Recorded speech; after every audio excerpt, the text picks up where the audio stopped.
Halo, assalamualaikum warahmatullahi wabarakatuh. Selamat siang. Bertemu lagi bersama saya Rizka.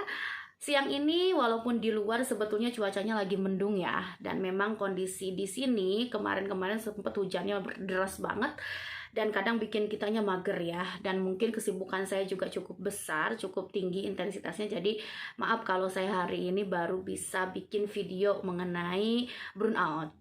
Kok saya bikin videonya tentang burnout ya? Karena teman-teman banyak yang request lewat WA, Bu, gali dong tentang stres kerja gitu ya, supaya teman-teman yang lain bisa paham ya. Oke, kemarin saya sudah posting apa itu burnout ya, saya jelaskan kembali.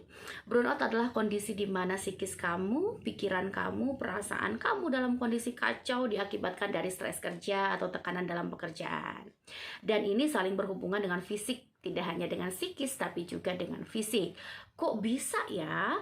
Jelas bisa, karena kondisi ketika kita stres itu kan hormon kortisol dihasilkan dan mungkin lebih tinggi, bahkan membuat adrenalin kamu lebih cepat. Jadinya ketika adrenalin berpicu lebih cepat, biasanya kondisi tubuh kan cepat lelah, energi terkuras, bahkan kecenderungan sebaliknya. Ada yang kondisinya jadi malah malas, tidak mau bergerak, tidak mau melakukan aktivitas, tidak bergairah.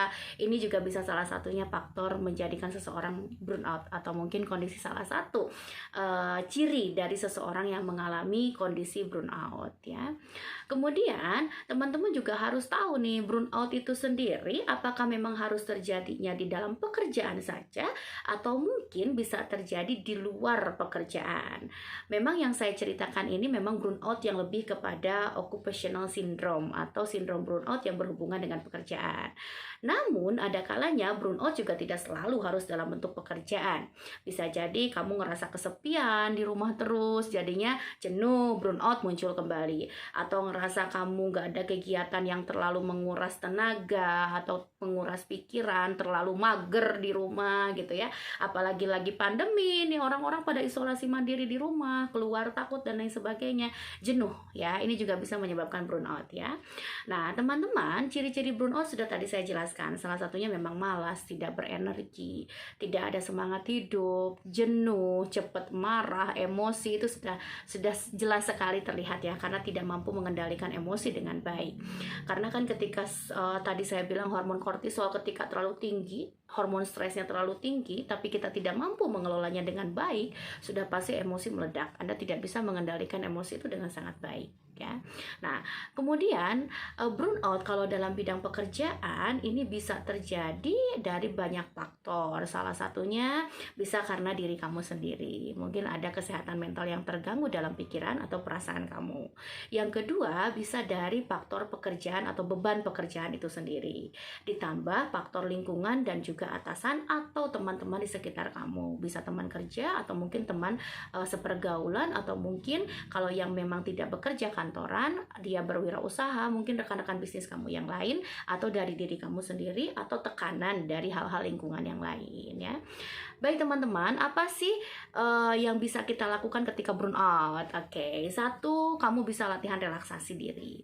Belajar relaksasi diri bukan berarti kita menghindar dari lingkungan dan jadi malah bolos ya, tapi belajar cari waktu setelah kamu bekerja untuk menyiapkan sekitar 20 atau 30 menit. Kamu belajar relaksasi dengan pernapasan, belajar self talk. Nah, nanti saya bahas tentang self talk ya di video selanjutnya. Karena kan sering saya bahas self talk itu, salah satunya adalah ketika kita berbincang dengan diri kita sendiri mengenai apa yang terjadi dengan diri kita maupun dari faktor lingkungan yang pada dasarnya saling berpengaruh satu sama lain.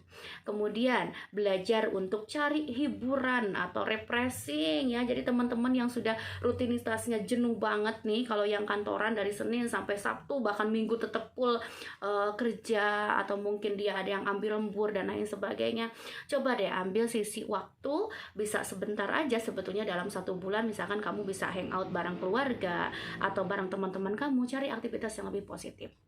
atau pergi ke tempat wisata yang memungkinkan masih bisa dibuka ya, nggak semua tempat wisata bisa dibuka saat ini, tapi cari yang seger aja. Misalkan kamu nggak usah pergi ke tempat wisata, kamu bisa cari pegunungan, kamu bisa cari pantai, kamu bisa cari lingkungan yang lebih membuat kamu nyaman. Itu kan bisa dilakukan ya, dengan budget yang tentunya disesuaikan dengan kantong kalian ya.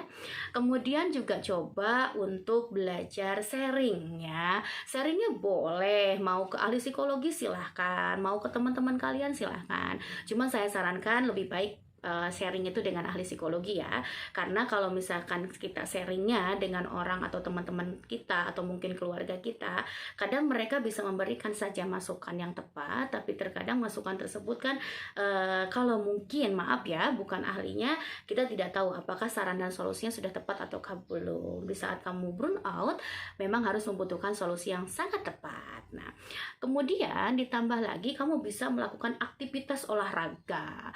Loh kok bisa? Ya, jelas bisa. Olahraga ini kan membuat sistem tubuh dan hormon menjadi lebih aktif dan tentunya lebih positif. Sehingga dengan olahraga ini membuat kamu menjadi pribadi yang tentunya lebih baik lagi secara kepribadian maupun kontrol emosi. Olahraganya mudah, kalian gak usah keluar rumah, cukup di rumah aja ya. Ini bisa dilakukan beberapa menit di tutorial YouTube. Maaf ya, ini saya pakai brand nih. Tapi saya tidak akan menyebutkan namanya, silahkan, banyak sekali, kalian tinggal searching aja ya di gadgetnya kalian masing-masing. Ada yang memang tutorial YouTube itu kan tentang workout atau mungkin gym, aerobik, zumba, itu kan banyak sekali ya. Atau mungkin hal-hal yang bisa kalian lakukan dengan olahraga sendiri di rumah pakai alat maupun tanpa menggunakan alat. Nah, di sana kalian bisa cari exercise yang mungkin dari waktu 3 menit, 10 menit, 15 menit, atau mungkin ada yang sampai 1 jam. Dan ini bisa dilakukan dalam 1 minggu 2 atau 3 kali, sehingga membuat tubuh jauh lebih bagus, pikiran lebih bagus, lebih positif, dan perasaan kamu juga akan jauh lebih terkendali ya. Mungkin itu yang bisa saya ceritakan mengenai burnout. Terima kasih banyak, semoga bermanfaat. Assalamualaikum warahmatullahi wabarakatuh.